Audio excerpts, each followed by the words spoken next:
ਸਤਿ ਸ਼੍ਰੀ ਅਕਾਲ। ਤੁਸੀਂ ਦੇਖ ਰਹੇ ਹੋ ਪੰਜਾਬ ਮੇਲ USA TV। ਮੈਂ ਹਾਂ ਬरुण ਕੌਰ ਮਾਨ। ਖਬਰਾਂ ਦੇ ਬੁਲੇਟਿਨ ਵਿੱਚ ਤੁਹਾਡਾ ਸਵਾਗਤ ਹੈ। ਪੇਸ਼ ਨੇ ਪਹਿਲਾਂ ਚੁਣਵੀਆਂ ਖਬਰਾਂ। ਭਾਰਤ ਤੋਂ USA ਆਉਣ ਵਾਲਿਆਂ ਤੇ ਰੋਕ, ਵਿਦਿਆਰਥੀਆਂ ਤੇ ਪੱਤਰਕਾਰਾਂ ਨੂੰ ਰਹੇਗੀ ਛੋਟ। ਜੈਸ਼ੰਕਰ ਨੇ ਅਮਰੀਕੀ ਵਿਦੇਸ਼ ਮੰਤਰੀ ਬਲਿੰਕਨ ਨਾਲ ਕੀਤੀ ਮੁਲਾਕਾਤ। ਕੋਵਿਡ ਸਮੇਤ ਕਈ ਮੁੱਦਿਆਂ ਤੇ ਚਰਚਾ। ਸਿਆਟਲ ਦੇ ਵੱਖ-ਵੱਖ ਗੁਰੂ ਘਰਾਂ 'ਚ ਸ੍ਰੀ ਗੁਰੂ ਤੇਗ ਬਹਾਦਰ ਸਾਹਿਬ ਜੀ ਦਾ 400ਵਾਂ ਗੁਰਪੁਰਬ ਮਨਾਇਆ। युवा सिटी पंजाबी नौजवान का कतल। कैनेडा पंजाबी मूल के पुलिस अफसर विक्रमदीप की गोली मार के हत्या। विदेशी अखबारां विच छाई ममता बैनर्जी। पेश ने हुण खबरां विस्तार नाल।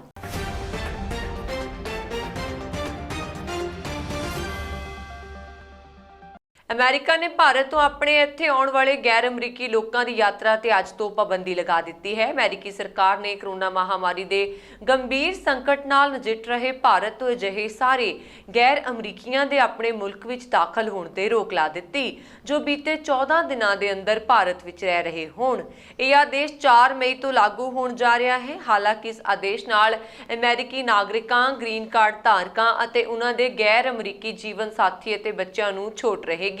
इस तो इलावा कुछ श्रेणियां विच विद्यार्थियों अते पत्रकारां नूं भी छूट रहेगी। यह पाबंदी अमेरिकी राष्ट्रपति के अगले आदेश तक जारी रहेगी। भारत के विदेश मंत्री एस जयशंकर ने अमेरिका के अपने हमरुतबा एंटनी ब्लिंकन नाल आमो सामने की मुलाकात करके ब्रिटेन का अपना 4 दिनी दौरा शुरू किया। जयशंकर ने कोविड-19 नाल नजिठण विच भारत का सहयोग करने लई ब्लिंकन का धन्नवाद किया। जयशंकर ने ट्वीट किया कि मंगलवार तो शुरू हो रहे G7 देशों के विदेश और विकास मंत्रियों के शिखर सम्मेलन तो पहला उन्होंने अते ब्लिंकन ने हिंद प्रशांत खेतर, जलवायु तब्दीली, संयुक्त राष्ट्र सुरक्षा परिषद और म्यांमार संबंधी मामलों ते चर्चा की। भारत नूं कोविड-19 चुनौती तो नजिठण विच अमेरिका तो मिल रही मदद, खास करके ऑक्सीजन और रेमडेसिविर दवाई की सप्लाई ते वार्ता दौरान ध्यान केंद्रित किया गया। जयशंकर ने ट्वीट किया, अपने पुराने दोस्त विदेश मंत्री ब्लिंकन नाल मुलाकात करके चंगा लगा। उन्हां नाल ग्लोबल कोविड-19 चुनौती ते विस्तार नाल वार्ता हुई अते टीकिਆਂ ਦੀ उत्पादन समर्था ਵਧਾਉਣ ਅਤੇ विश्वासयोग सप्लाई लड़ियां ते ध्यान केंद्रित किया गया। उन्होंने कहा कि मैं इस मुश्किल समय विच खास करके ऑक्सीजन ਅਤੇ रेमडेसिविर के मामले विच भारत नूं अमेरिका तो मिल रहे मजबूत सहयोग की तारीफ की। इस दौरान अमेरिका के विदेश मंत्रालय के बुलारे नेड प्राइस ने वाशिंगटन विच जारी एक बयान विच दस्सिया कि दोहां नेतावां ने भारत लई अमेरिकी मदद समेत कोविड-19 नाल नजिठण लई हाल ही विच कीतियां कोशिशां की समीक्षा की ते इस ग्लोबल महामारी दौरान हर देश के सहयोग लई धन्नवाद प्रगट किया। नौवें पातशाह श्री गुरु तेग बहादुर साहिब जी का 400वां गुरपुरब बड़ी श्रद्धा ते उत्साह नाल सियाटल के ਵੱਖ-ਵੱਖ गुरु घरां विच मनाया गया, जिथे भारी गिणती विच संगतां नतमस्तक होईयां। पंजाबी भाईचारे की संघनी वसों वाले शहर कैंट के गुरुद्वारा श्री गुरु तेग बहादुर साहिब जी के प्रकाश पुरब की खुशी विच श्री अखंड पाठ साहिब जी के भोग पैण उपरंत भाई दलजीत सिंह ते भाई कुलबीर सिंह के कीर्तनी जत्थियां ने श्री गुरु तेग बहादुर साहिब जी दीआं कुर्बानियां अते जीवन बारे चानना पाया अते उन्हां दीआं सिक्ख्यावां ते चलण लई प्रेरित किया। इस मौके भाई रघवीर सिंह ते भाई तजिंदर सिंह के लड़के की शादी समागमां की खुशी विच श्री अखंड पाठ साहिब ते लंगरां दी सेवा बड़ी श्रद्धा नाल निभाई। गुरु घर वालों भाई हरदयाल सिंह ने समूह संगतां नूं गुरपुरब दीआं वधाइयां दित्तियां ते नवी बन रही गुरु घर की इमारत लई सहयोग देण दी मंग कीती। गुरुद्वारा सच्चा मार्ग एबरन विच भी सियाटल के ट्रक मालकां ते ड्राइवरां वालों रखवाए श्री अखंड पाठ साहिब जी के भोग पैण उपरंत धार्मिक दीवान सजाए गए। गुरु घर के कीर्तनी जथे भाई कुलविंदर सिंह जी ने रस भिन्ना कीर्तन करके गुरु का जस कायम किया। स्टेज तो सकत्तर भाई हरजिंदर सिंह संधू ने श्री गुरु तेग बहादुर साहिब जी के प्रकाश पुरब दीआं बधाइयां दित्तियां ते कोरोना महामारी के बचाव लई कोविड-19 नियमां की पालना करन ते जोर दिता। अखीर विच भाई मोहन सिंह ने सरबत के भले लई अरदास की। गुरुद्वारा सिंह सभा रैंटन, गुरुद्वारा बोथल अते मैरिसवेल विच भी गुरपुरब बड़ी श्रद्धा नाल मनाया गया, जिथे संगतां च भारी उत्साह वेखण नूं मिलिया। जो धर्म दे चादर तेग बहादुर हिंद दी चादर उन्होंने तां ही कहा गया कि किसी एक धर्म लई उन्होंने नहीं जो अपनी शहीदी दित्ती सारिਆਂ ਲਈ दित्ती है, पर हिंदू धर्म नूं बचाया गया। उस समय लोड़ सीगी। सो गुरु ਸਾਹਿਬ ਦੀ शहादत ਦੇ ਨਾਲ उस वेले तो बाद गुरु गोबिंद सिंह के समय औरंगजेब नूं पता लग गया सी मैं बहुत गलत काम कर रहा। जदों गुरु गोबिंद सिंह जी ने उन्होंने जो फतेहनामा लिख के भेजा ते उस तो बाद ਜਗਦੀਪ ਸਿੰਘ ਮਾਨ ਦਾ ਯੁਵਾ ਸਿਟੀ 'ਚ ਉਹਨਾਂ ਦੇ ਘਰ 'ਚ ਲੁੱਟ ਦੀ ਨੀਅਤ ਨਾਲ ਗੋਲੀਆਂ ਮਾਰ ਕੇ ਕਤਲ ਕਰ ਦੇਣ ਦੀ ਖਬਰ ਪ੍ਰਾਪਤ ਹੋਈ ਹੈ। ਜਗਦੀਪ ਸਿੰਘ ਦੇ ਪਿਤਾ ਗਿਆਨ ਸਿੰਘ ਅਤੇ ਮਾਤਾ ਅਤੇ ਹੋਰ ਪਰਿਵਾਰਕ ਮੈਂਬਰ 45 ਸਾਲ ਪਹਿਲਾਂ ਅਮਰੀਕਾ ਗਏ ਸਨ। ਜਗਦੀਪ ਸਿੰਘ ਮਾਨ ਪਰਿਵਾਰ ਵਿੱਚ ਸਭ ਤੋਂ ਛੋਟਾ ਸੀ ਅਤੇ 32 ਸਾਲ ਦਾ ਸੀ।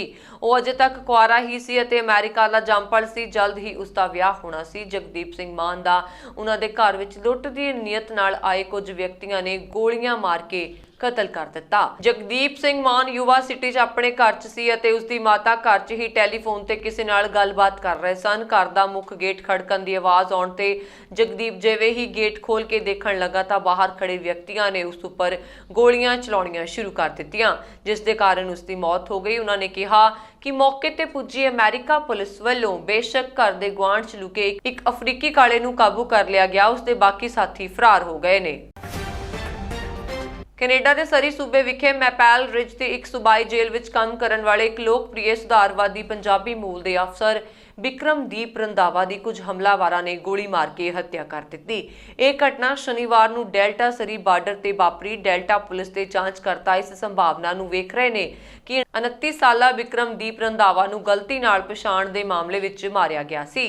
ਇੱਕ ਸਾਬਕਾ ਸਹਿਯੋਗੀ ਨੇ ਪੋਸਟ ਮੀਡੀਆ ਨੂੰ ਦੱਸਿਆ ਕਿ ਰੰਧਾਵਾ ਨੇ ਫਰੇਜ਼ਰ ਰੀਜਨਲ ਕਰੈਕਸ਼ਨਲ ਸੈਂਟਰ ਵਿੱਚ ਕਈ ਸਾਲਾਂ ਤੱਕ ਕੰਮ ਕੀਤਾ ਅਤੇ ਯੂਨੀਵਰਸਿਟੀ ਦੇ ਕੋਰਸਾਂ ਵਿੱਚ ਵੀ ਕੰਮ ਕੀਤਾ। ਇਸ ਘਟਨਾ ਸੰਬੰਧੀ ਟਵਿੱਟਰ ਤੇ ਇੱਕ ਵੀਡੀਓ ਸ਼ੇਅਰ ਕੀਤਾ ਗਿਆ ਹੈ।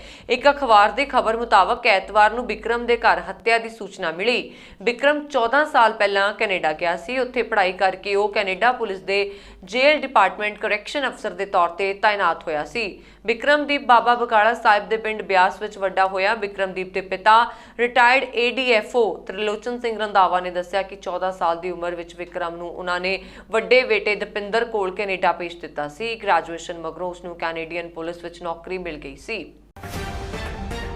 ਪੱਛਮੀ ਬੰਗਾਲ ਵਿਧਾਨ ਸਭਾ ਚੋਣਾਂ ਵਿੱਚ ਕਰੋ ਜਾਂ ਮਰੋ ਦੀ ਜੰਗ ਦਰਮਿਆਨ TMC ਨੇਤਾ ਮਮਤਾ ਬੈਨਰਜੀ ਦੀ ਪਾਰਟੀ ਦੀ ਜਿੱਤ ਅਤੇ ਖੁਦ ਉਹਨਾਂ ਦੀ ਹਾਰ ਦੁਨੀਆ ਭਰ ਵਿੱਚ ਮੀਡੀਆ ਦੀ ਚਰਚਾ ਦਾ ਵਿਸ਼ਾ ਬਣੀ ਹੋਈ ਹੈ। ਭਾਰਤ ਦੇ ਗੁਆਂਢੀ ਮੁਲਕ ਬੰਗਲਾਦੇਸ਼ ਵਿੱਚ ਤਾਂ ਪਹਿਲੇ ਪੇਜ ਤੇ ਅਖਬਾਰ ਨੇ ਮਮਤਾ ਦੀ ਜਿੱਤ ਹਾਰ ਦੀ ਖਬਰ ਨੂੰ ਲੀਡ ਲਗਾਇਆ ਹੈ। ਉੱਥੇ ਦੁਨੀਆ ਦੀਆਂ ਕਈ ਹੋਰ ਅਖਬਾਰਾਂ ਨੇ ਪੱਛਮੀ ਬੰਗਾਲ ਵਿੱਚ ਭਾਜਪਾ ਦੀ ਹਾਰ ਲਈ ਕਰੋਨਾ ਵਾਇਰਸ ਤੇ ਕਾਬੂ ਪਾਉਣ ਵਿੱਚ ਮੋਦੀ ਸਰਕਾਰ ਦੀ ਅਸਫਲਤਾ ਨੂੰ ਜ਼ਿੰਮੇਵਾਰ ਠਹਿਰਾਇਆ। ਬੰਗਲਾਦੇਸ਼ ਦੀ ਮੁੱਖ ਅਖਬਾਰ ਡੇਲੀ ਸਟਾਰ ਨੇ ਲੀਡ ਸਟੋਰੀ ਦੇ ਹੈਡਿੰਗ ਵਿੱਚ ਲਿਖਿਆ, ਮਮਤਾ ਦੀ ਕੌੜੀ ਜਿੱਤ। ਮਮਤਾ ਨੂੰ ਨੰਦੀਗ੍ਰਾਮ ਦੀ ਜ਼ੋਰਦਾਰ ਟੱਕਰ ਵਿੱਚ ਹਾਰ ਦਾ ਮੂੰਹ ਦੇਖਣਾ ਪਿਆ, ਪਰ ਤ੍ਰਿਣਮੂਲ ਕਾਂਗਰਸ ਦੀ ਇਸ ਚਮਤਕਾਰੀ ਲੀਡਰ ਨੇ ਆਪਣੀ ਪਾਰਟੀ ਨੂੰ ਪੱਛਮੀ ਬੰਗਾਲ ਵਿੱਚ ਤੀਜੀ ਵਾਰ ਸੱਤਾ ਵਿੱਚ ਲਿਆ ਦਿੱਤਾ। ਮਮਤਾ ਬੈਨਰਜੀ ਨੇ ਆਪਣੇ ਸਬਰ ਅਤੇ ਸਿਆਸੀ ਸੂਝ-ਬੂਝ ਨਾਲ ਇਕੱਲੇ ਹੀ ਨਰਿੰਦਰ ਮੋਦੀ ਲਹਿਰ ਨੂੰ ਹਰਾ ਦਿੱਤਾ। ਉਹ ਵੀ ਉਦੋਂ ਜਦ ਭਾਜਪਾ ਨੇ ਆਪਣੇ ਨੇਤਾਵਾਂ ਦੀ ਪੂਰੀ ਫੌਜ ਨੂੰ ਉਤਾਰ ਦਿੱਤਾ ਸੀ। ਬਾਂਗਲਾ ਭਾਸ਼ਾ ਦੀਆਂ ਅਖਬਾਰਾਂ ਨੇ ਵੀ ਮਮਤਾ ਦੀ ਜਿੱਤ ਨੂੰ ਲੀਡ ਸਟੋਰੀ ਬਣਾਇਆ ਹੈ। ਦੱਸ ਦਈਏ ਕਿ ਪੱਛਮੀ ਬੰਗਾਲ ਚੋਣਾਂ ਦੌਰਾਨ PM ਮੋਦੀ ਬੰਗਲਾਦੇਸ਼ ਦੀ ਯਾਤਰਾ ਤੇ ਗਏ ਸਨ ਅਤੇ ਉਹਨਾਂ ਨੇ ਸਥਾਨਕ ਬੰਗਾਲੀ ਮਤੂਆ ਭਾਈਚਾਰੇ ਤੇ ਨਿਸ਼ਾਨਾ ਵਿੰਨਣ ਦੀ ਕੋਸ਼ਿਸ਼ ਕੀਤੀ ਸੀ। ਅਲ ਜਜ਼ੀਰਾ ਨੇ ਲਿਖਿਆ ਹੈ ਕਿ ਭਾਰਤ ਵਿੱਚ ਕਰੋਨਾ ਮਹਾਮਾਰੀ ਦੇ ਪੀਕ ਤੇ ਪਹੁੰਚਣ ਵਿਚਾਲੇ ਪੱਛਮੀ ਬੰਗਾਲ ਵਿੱਚ ਮਮਤਾ ਬੈਨਰਜੀ ਨੇ ਭਾਜਪਾ ਨੂੰ ਕਰਾਰੀ ਹਾਰ ਦਿੱਤੀ ਹੈ। ਭਾਰਤ ਵਿੱਚ ਲੋੜੀਂਦੇ ਜੀਵਨ ਰੱਖਿਅਕ ਮੈਡੀਕਲ ਸਮਾਨ ਨੂੰ ਲੈ ਕੇ ਜਾਣ ਵਾਲੇ ਅਮਰੀਕੀ ਹਵਾਈ ਸੈਨਾ ਦੇ ਜਹਾਜ਼ਾਂ ਦੀ ਉਡਾਣ ਵਿੱਚ ਮੁਰੰਮਤ ਸੰਬੰਧੀ ਮੁਸ਼ਕਲ ਕਾਰਨ ਬੁੱਧਵਾਰ ਤੱਕ ਦੀ ਦੇਰੀ ਹੋ ਗਈ। ਪੈਂਟਾਗਨ ਦੇ ਇੱਕ ਬੁਲਾਰੇ ਸੋਮਵਾਰ ਨੂੰ ਇੱਥੇ ਕਿਹਾ ਗਿਆ, ਸਾਨੂੰ ਹੁਣੇ ਪਤਾ ਚੱਲਿਆ ਹੈ ਕਿ ਭਾਰਤ ਲਈ ਉਡਾਣ ਭਰਨ ਵਾਲੇ ਜਹਾਜ਼ਾਂ ਵਿੱਚ ਮੁਰੰਮਤ ਸੰਬੰਧੀ ਮੁਸ਼ਕਲਾਂ ਕਾਰਨ ਘੱਟੋ-ਘੱਟ ਬੁੱਧਵਾਰ ਤੱਕ ਦੇਰੀ ਹੋ ਗਈ। ਹਾਲੇ ਤੱਕ ਭਾਰਤ ਵਿੱਚ ਅਮਰੀਕੀ ਹਵਾਈ ਸੈਨਾ ਦੇ 2 ਜਹਾਜ਼ ਪਹੁੰਚੇ ਹਨ। ਕਰੋਨਾ ਵਾਇਰਸ ਦੇ ਮਾਮਲਿਆਂ ਵਿੱਚ ਲਗਾਤਾਰ ਵਾਧੇ ਵਿਚਕਾਰ ਲੋੜੀਂਦੀ ਮੈਡੀਕਲ ਸਮਾਨ ਦੀ ਸਪਲਾਈ ਕਰਨ ਲਈ ਅਮਰੀਕੀ ਹਵਾਈ ਸੈਨਾ ਦੇ 3 C-5 ਸੁਪਰ ਗਲੈਕਸੀਜ਼ ਦੇ ਅਤੇ 1 C-17 ਗਲੋਬਲ ਮਾਸਟਰ ਜਹਾਜ਼ਾਂ ਨੇ ਸੋਮਵਾਰ ਨੂੰ ਭਾਰਤ ਜਾਣਾ ਸੀ। ਫਿਲਹਾਲ ਅਧਿਕਾਰੀਆਂ ਨੇ ਇਹ ਨਹੀਂ ਦੱਸਿਆ ਕਿ ਇਸ ਨਾਲ ਭਾਰਤ ਵਿੱਚ ਐਮਰਜੈਂਸੀ ਮੈਡੀਕਲ ਸਮਾਨ, ਮੁੱਖ ਤੌਰ ਤੇ ਆਕਸੀਜਨ ਸਿਲੰਡਰ ਅਤੇ ਕੰਸੈਂਟਰੇਟਰ ਦੀ ਸਪਲਾਈ ਤੇ ਕੀ ਅਸਰ ਪਵੇਗਾ। ਇਸ ਤੋਂ ਪਹਿਲਾਂ ਪੈਂਟਾਗਨ ਤੇ ਪ੍ਰੈਸ ਸਕੱਤਰ ਜੌਨ ਕਿਰਬੀ ਨੇ ਪੱਤਰਕਾਰਾਂ ਨੂੰ ਕਿਹਾ ਕਿ ਭਾਰਤ ਨੂੰ ਸਿਹਤ ਦੇਖਭਾਲ ਸੰਬੰਧੀ ਸਮਾਨ ਦੀ ਸਪਲਾਈ ਕਰਨ ਲਈ ਅਮਰੀਕਾ ਦੇ ਜਹਾਜ਼ ਉਡਾਣ ਭਰਦੇ ਰਹਿਣਗੇ। ਉਹਨਾਂ ਨੇ ਕਿਹਾ ਕਿ ਅਸੀਂ ਭਾਰਤ ਸਰਕਾਰ ਅਤੇ ਉਹਨਾਂ ਦੇ ਨਾਗਰਿਕਾਂ ਦੀ ਮਦਦ ਕਰਦੇ ਰਹਾਂਗੇ ਕਿਉਂਕਿ ਉਹ COVID-19 ਦੇ ਮਾਮਲਿਆਂ ਵਿੱਚ ਲਗਾਤਾਰ ਵਾਧਾ ਦੇਖ ਰਹੇ ਨੇ। ਉਹਨਾਂ ਨੇ ਕਿਹਾ ਕਿ ਅਸੀਂ ਭਾਰਤ ਵਿੱਚ ਆਪਣੇ ਹਮਰੁਤਬਿਆਂ ਦੇ ਸੰਪਰਕ ਵਿੱਚ ਰਹਾਂਗੇ ਤਾਂ ਜੋ ਇਹ ਪਤਾ ਚੱਲ ਸਕੇ ਕਿ ਉੱਥੇ ਵਾਧੂ ਮਦਦ ਦੀ ਲੋੜ ਤਾਂ ਨਹੀਂ। ਰੱਖਿਆ ਮੰਤਰੀ ਨੇ ਭਾਰਤ ਵਿੱਚ ਆਪਣੇ ਹਮਰੁਤਬਾ ਨਾਲ ਗੱਲਬਾਤ ਵਿੱਚ ਸਪਸ਼ਟ ਕਿਹਾ ਕਿ ਅਸੀਂ ਹਰ ਸੰਭਵ ਢੰਗ ਨਾਲ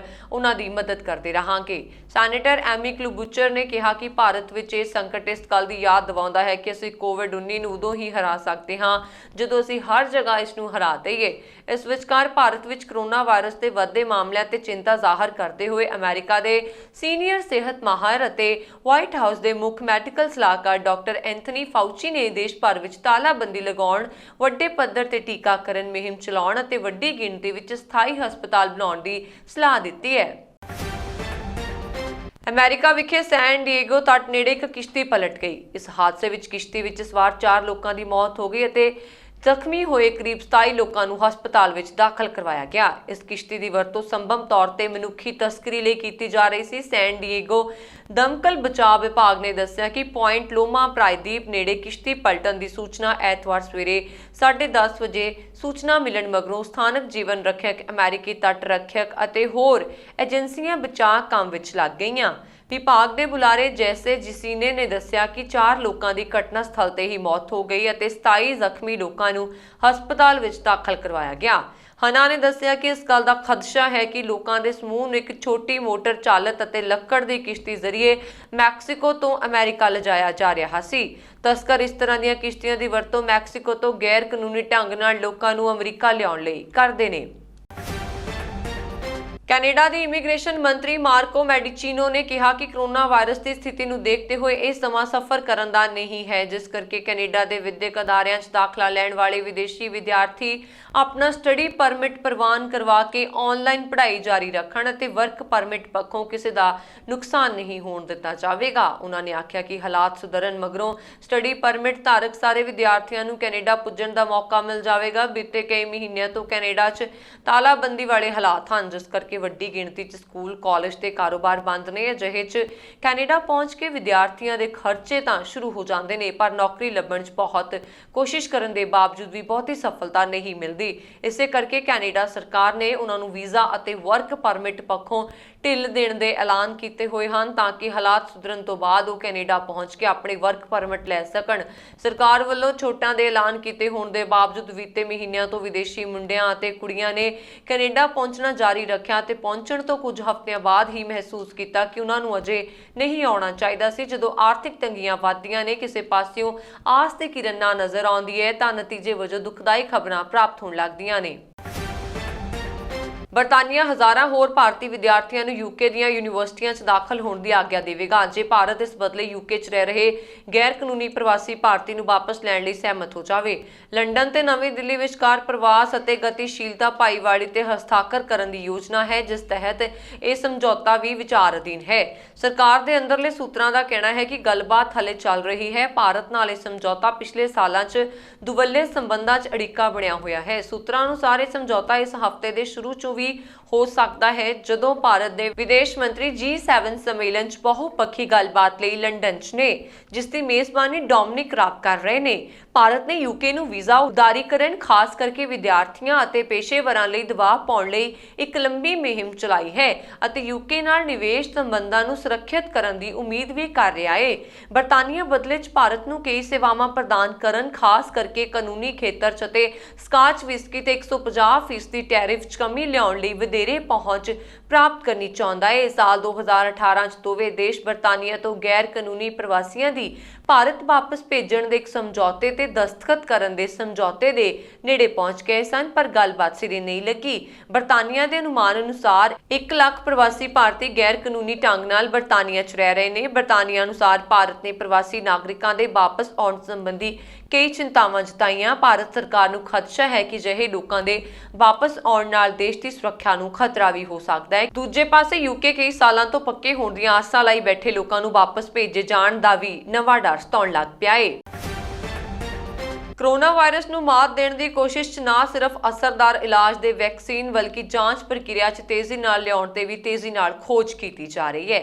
ਇਸੇ ਕਵਾਇਦ 'ਚ ਲੱਗੇ ਖੋਜਕਰਤਾਵਾਂ ਨੇ ਇੱਕ ਨਵਾਂ ਚਿਪ ਵਿਕਸਿਤ ਕੀਤਾ। ਇਸ ਨਾਲ ਕੋਰੋਨਾ ਦੀ ਜਾਂਚ ਵਿੱਚ ਤੇਜ਼ੀ ਆਉਣ ਦੀ ਉਮੀਦ ਪ੍ਰਗਟਾਈ ਗਈ। ਇਹ ਇੱਕ ਅਜਿਹੀ ਚਿਪ ਹੈ ਜਿਹੜੀ ਕੋਰੋਨਾ ਵਰਗੇ ਵਾਇਰਸਾਂ ਦੇ ਜੀਨੋਮ ਸੀਕੁਐਂਸਿੰਗ ਦਾ ਆਸਾਨ ਤੇ ਤੇਜ਼ ਤਰੀਕਾ ਮੁਹੱਈਆ ਕਰਵਾਉਂਦੀ ਹੈ। ਜੀਨੋਮ ਸੀਕੁਐਂਸਿੰਗ ਨਾਲ ਵਾਇਰਸ ਤੇ ਇਸ ਦੇ ਨਵੇਂ ਸਟ੍ਰੇਨ ਬਾਰੇ ਜਾਣਕਾਰੀ ਮਿਲਦੀ ਹੈ। ਅਮਰੀਕਾ ਦੀ ਨਿਊ ਮੈਕਸੀਕੋ ਮੈਕਸੀਕੋ ਯੂਨੀਵਰਸਿਟੀ ਦੇ ਖੋਜਕਰਤਾਵਾਂ ਨੇ ਇਹ ਚਿਪ ਇਜਾਦ ਕੀਤੀ। ਉਹ ਇਸ ਜ਼ਰੀਏ ਹਰ ਨਮੂਨੇ ਦੇ ਜੀਨੋਮ ਦਾ 95% ਸੀਕੁਐਂਸ ਕਰਨ 'ਚ ਅਸਫਲ ਹੋਏ। ਅਧਿਐਨ ਦੇ ਪ੍ਰਮੁੱਖ ਖੋਜਕਰਤਾ ਜੇਰੇਮੀ ਐਡਵਰਡ ਨੇ ਕਿਹਾ, ਇਸ ਨਵੀਂ ਤਕਨੀਕ ਦੇ ਜ਼ਰੀਏ ਕਰੋਨਾ ਤੇ ਇਸ ਦੇ ਨਵੇਂ ਵੈਰੀਐਂਟ ਸਮੇਤ ਸਾਹ ਸੰਬੰਧੀ ਦੂਜੇ ਵਾਇਰਸਾਂ ਤੇ ਤੇਜ਼ ਅਤੇ ਜ਼ਿਆਦਾ ਸਹੀ ਤਰੀਕੇ ਨਾਲ ਨਜ਼ਰ ਰੱਖੀ ਜਾ ਸਕਦੀ ਹੈ। ਉਹਨਾਂ ਨੇ ਕਿਹਾ ਕਿ ਇਸ ਆਸਾਨ ਤੇ ਤੇਜ਼ ਜਾਂਚ ਪ੍ਰਕਿਰਿਆ ਦੇ ਨਾਲ ਵਿਗਿਆਨੀ ਅਗਲੀ ਮਹਾਮਾਰੀ ਦੀ ਤਰੱਕੀ ਤੇ ਜ਼ਿਆਦਾ ਸਟੀਕ ਨਜ਼ਰ ਰੱਖਣ ਦੇ ਨਾਲ ਹੀ ਰੋਕਥਾਮ ਦੇ ਬਿਹਤਰ ਉਪਾਅ ਕਰਨ ਵਿੱਚ ਵੀ ਸਮਰੱਥ ਹੋ ਸਕਦੇ ਨੇ। ਲੈਂਗਮੂਇਰ ਮੈਗਜ਼ੀਨ 'ਚ ਛਪੇ ਅਧਿਐਨ ਦੇ ਖੋਜਕਰਤਾਵਾਂ ਨੇ ਕਿਹਾ ਕਿ ਕਲੀਨਿਕਲ ਟੈਸਟਿੰਗ ਦੀਆਂ ਰਵਾਇਤੀ ਵਿਧੀਆਂ ਨਾਲ ਪੋਜ਼ਿਟਿਵ ਜਾਂ ਨੈਗੇਟਿਵ ਦੇ ਨਤੀਜੇ ਅਕਸਰ ਹੀ ਗਲਤ ਆਉਂਦੇ ਨੇ। ਜੀਨੋਮ ਸੀਕੁਐਂਸਿੰਗ ਦੀਆਂ ਇਹ ਵਿਧੀਆਂ ਸਮੇਂ ਲੈਣ ਦੇ ਨਾਲ ਹੀ ਮਹਿੰਗੀਆਂ ਵੀ ਹਨ, ਜਦਕਿ ਨਵੀਂ ਤਕਨੀਕ ਇਹਨਾਂ ਸਾਰੀਆਂ ਰੁਕਾਵਟਾਂ ਨੂੰ ਦੂਰ ਕਰਨ 'ਚ ਸਮਰੱਥ ਹੈ। ਐਡਵਰਡ ਨੇ ਕਿਹਾ ਕਿ ਇਹ ਚਿਪ ਤਕਨੀਕ ਨਾ ਸਿਰਫ ਮੌਜੂਦਾ ਮਹਾਮਾਰੀ ਨੂੰ ਕੰਟਰੋਲ ਕਰਨ ਬਲਕਿ ਭਵਿੱਖ ਦੀ ਹੋਰ ਮਹਾਮਾਰੀ ਦੀ ਰੋਕਥਾਮ 'ਚ ਵੀ ਮਦਦ ਕਰ ਸਕਦੀ ਹੈ। ਦੁਨੀਆ ਦੀ ਸਭ ਤੋਂ ਵੱਡੀ ਸੌਫਟਵੇਅਰ ਕੰਪਨੀ ਮਾਈਕਰੋਸਾਫਟ ਦੇ ਕੋ-ਫਾਊਂਡਰ ਬਿਲ ਗੇਟਸ ਅਤੇ ਉਸ ਦੀ ਪਤਨੀ ਮੈਲਿੰਡਾ ਗੇਟਸ ਨੇ ਤਲਾਕ ਦਾ ਫੈਸਲਾ ਲਿਆ ਹੈ। ਬਿਲ ਗੇਟਸ ਅਤੇ ਉਹਨਾਂ ਦੀ ਪਤਨੀ ਮੈਲਿੰਡਾ ਗੇਟਸ ਨੇ ਆਪਣੇ 27 ਸਾਲ ਦੇ ਰਿਸ਼ਤੇ ਨੂੰ ਖਤਮ ਕਰਨ ਦਾ ਫੈਸਲਾ ਲਿਆ। ਦੋਵਾਂ ਵੱਲੋਂ ਜਾਰੀ ਬਿਆਨ ਵਿੱਚ ਕਿਹਾ ਗਿਆ ਕਿ ਉਹ ਆਪਣੇ ਵਿਆਹੁਤਾ ਸੰਬੰਧ ਖਤਮ ਕਰ ਰਹੇ ਨੇ ਅਤੇ ਜੀਵਨ ਦੇ ਅਗਲੇ ਪੜਾਅ ਵਿੱਚ ਦੋਵੇਂ ਨਾਲ ਨਹੀਂ ਰਹਿ ਸਕਦੇ। ਬਿਲ ਗੇਟਸ ਅਤੇ ਮੈਲਿੰਡਾ ਨੇ ਇੱਕ ਸਾਂਝਾ ਬਿਆਨ ਜਾਰੀ ਕੀਤਾ। ਬਿਲ ਗੇਟਸ ਦੇ ਟਵਿੱਟਰ ਤੇ ਇਸ ਬਿਆਨ ਨੂੰ ਸ਼ੇਅਰ ਕੀਤਾ, ਜਿਸ ਵਿੱਚ ਲਿਖਿਆ ਹੈ ਕਿ ਲੰਬੀ ਗੱਲਬਾਤ ਅਤੇ ਆਪਣੇ ਰਿਸ਼ਤੇ ਤੇ ਕੰਮ ਕਰਨ ਤੋਂ ਬਾਅਦ ਅਸੀਂ ਆਪਣੇ ਵਿਆਹ ਨੂੰ ਖਤਮ ਕਰਨ ਦਾ ਫੈਸਲਾ ਲਿਆ ਹੈ। ਏਅਰ ਇੰਡੀਆ ਦੀ ਬੀਤੇ ਬੁੱਧਵਾਰ ਦੀ ਅੰਮ੍ਰਿਤਸਰ ਰੋਮ ਉਡਾਣ ਵਿੱਚ ਸਵਾਰ 30 ਯਾਤਰੀਆਂ ਨੂੰ ਇਟਲੀ ਪਹੁੰਚਣ ਤੇ ਕਰੋਨਾ ਵਾਇਰਸ ਦੀ ਪੁਸ਼ਟੀ ਹੋਈ। ਜਹਾਜ਼ ਕਾਰੋਬਾਰ ਨਾਲ ਜੁੜੇ ਸੂਤਰਾਂ ਨੇ ਸੋਮਵਾਰ ਨੂੰ ਇਹ ਜਾਣਕਾਰੀ ਦਿੱਤੀ। ਉਹਨਾਂ ਨੇ ਕਿਹਾ ਕਿ ਇਹਨਾਂ 30 ਯਾਤਰੀਆਂ ਵਿੱਚ ਘੱਟ ਤੋਂ ਘੱਟ ਹਵਾਈ ਜਹਾਜ਼ ਦੇ ਅਮਲੇ ਦੇ 2 ਮੈਂਬਰ ਵੀ ਸ਼ਾਮਲ ਨੇ। ਸੂਤਰਾਂ ਨੇ ਕਿਹਾ ਕਿ ਇਟਲੀ ਦੀ ਸਰਕਾਰ ਨੇ ਕਰੋਨਾ ਪੀੜਤ ਮਿਲੇ ਲੋਕਾਂ ਦੇ ਨਾਲ ਹੀ ਜਹਾਜ਼ ਵਿੱਚ ਸਵਾਰ ਸਾਰੇ 242 ਯਾਤਰੀਆਂ ਨੂੰ ਇਕਾਂਤਵਾਸ ਕਰ ਲਿਆ ਹੈ। ਇਟਲੀ ਦੀ ਸਰਕਾਰ ਨੇ ਬੀਤੇ ਹਫ਼ਤੇ ਆਦੇਸ਼ ਜਾਰੀ ਕਰਕੇ ਭਾਰਤ ਤੋਂ ਆਉਣ ਵਾਲੇ ਸਾਰੇ ਯਾਤਰੀਆਂ ਨੂੰ 10 ਦਿਨਾਂ ਦੇ ਇਕਾਂਤਵਾਸ ਵਿੱਚ ਭੇਜੇ ਜਾਣ ਦੇ ਨਿਰਦੇਸ਼ ਦਿੱਤੇ ਨੇ। ਉਸਾਮਾ ਬਿਨ ਲਾਦੇਨ ਨੂੰ ਪਾਕਿਸਤਾਨ ਵਿੱਚ ਹਲਾਕ ਕਰਨ ਦੀ 10ਵੀਂ ਵਰ੍ਹੇਗੰਢ ਮੌਕੇ ਅੱਜ ਰਾਸ਼ਟਰਪਤੀ ਜੋ ਬਾਈਡਨ ਨੇ ਕਿਹਾ ਕਿ ਅਮਰੀਕਾ ਮੁੜ ਕਦੇ ਵੀ ਆਪਣੇ ਤੇ ਹਮਲਾ ਨਹੀਂ ਹੋਣ ਦੇਵੇਗਾ ਤੇ ਇਸ ਅਹਿਦ ਪ੍ਰਤੀ ਪੂਰੀ ਤਰ੍ਹਾਂ ਵਚਨਬੱਧ ਹੈ। ਜ਼ਿਕਰਯੋਗ ਹੈ ਕਿ ਅਲ-ਕਾਇਦਾ ਆਗੂ 11 ਸਤੰਬਰ 2001 ਤੋਂ ਬਾਅਦ ਕਰੀਬ 10 ਸਾਲ ਬਚਦਾ ਰਿਹਾ ਤੇ 1 ਮਈ 2011 ਨੂੰ ਪਾਕਿਸਤਾਨ ਦੇ ਸ਼ਹਿਰ ਐਬਟਾਬਾਦ ਵਿੱਚ ਅਮਰੀਕੀ ਬਲਾਂ ਨੇ ਇੱਕ ਖੂਫੀਆ ਆਪਰੇਸ਼ਨ ਵਿੱਚ ਉਸ ਨੂੰ ਮਾਰ ਮੁਕਾਇਆ ਸੀ। ਬਾਈਡਨ ਉਸ ਵੇਲੇ ਉਪ ਰਾਸ਼ਟਰਪਤੀ ਸਨ। ਉਹਨਾਂ ਨੇ ਦੱਸਿਆ ਕਿ ਜਿਸ ਵੇਲੇ ਆਪਰੇਸ਼ਨ ਸਿਰੇ ਚਾੜਿਆ ਜਾ ਰਿਹਾ ਸੀ, ਉਹ ਰਾਸ਼ਟਰਪਤੀ ਬਰਾਕ ਓਬਾਮਾ ਨਾਲ ਵਾਈਟ ਹਾਊਸ ਦੇ ਸਿਚੁਏਸ਼ਨ ਰੂਮ ਵਿੱਚ ਮੌਜੂਦ ਸਨ। ਬਾਈਡਨ ਨੇ ਕਿਹਾ ਕਿ ਉਹ ਪਲ ਕਦੇ ਵੀ ਨਹੀਂ ਭੁੱਲੇ ਜਾ ਸਕਦੇ। ਮੌਜੂਦਾ ਰਾਸ਼ਟਰਪਤੀ ਬਾਈਡਨ ਨੇ ਖੂਫੀਆ ਅਫਸਰਾਂ ਤੇ ਆਪਰੇਸ਼ਨ ਦੀ ਟੀਮ ਦੀ ਸਿਫਤ ਕਰਦਿਆਂ ਰਾਸ਼ਟਰਪਤੀ ਓਬਾਮਾ ਵੱਲੋਂ ਲਏ ਸਪਸ਼ਟ ਫੈਸਲਿਆਂ ਨੂੰ ਯਾਦ ਕੀਤਾ। ਬਾਈਡਨ ਨੇ ਕਿਹਾ, ਲਾਦੇਨ ਨੂੰ ਉਸਦੇ ਅੰਜਾਮ ਉੱਤੇ ਪਹੁੰਚਾ ਕੇ ਅਸੀਂ ਉਹਨਾਂ ਨਾਲ ਕੀਤਾ ਵਾਅਦਾ ਵਫਾ ਕੀਤਾ ਜਿਨ੍ਹਾਂ ਆਪਣੇ ਸਨੇਹੀ 19/11 ਦੇ ਹਮਲੇ 'ਚ ਗਵਾਏ ਸਨ। ਇਹ ਸਨ ਹੁਣ ਤੱਕ ਦੀਆਂ ਖਬਰਾਂ। ਮੈਨੂੰ ਬਰਨ ਕੌਰ ਮਾਨੂ ਦੀ ਆਗਿਆ ਤੇ ਹੋਰ ਖਬਰਾਂ ਦੇ ਲਈ ਸਾਡਾ YouTube ਚੈਨਲ ਪੰਜਾਬ ਮੇਲ USA TV ਨੂੰ ਸਬਸਕ੍ਰਾਈਬ ਕਰਨਾ ਨਾ ਭੁੱਲਣਾ। ਸਤਿ ਸ਼੍ਰੀ ਅਕਾਲ।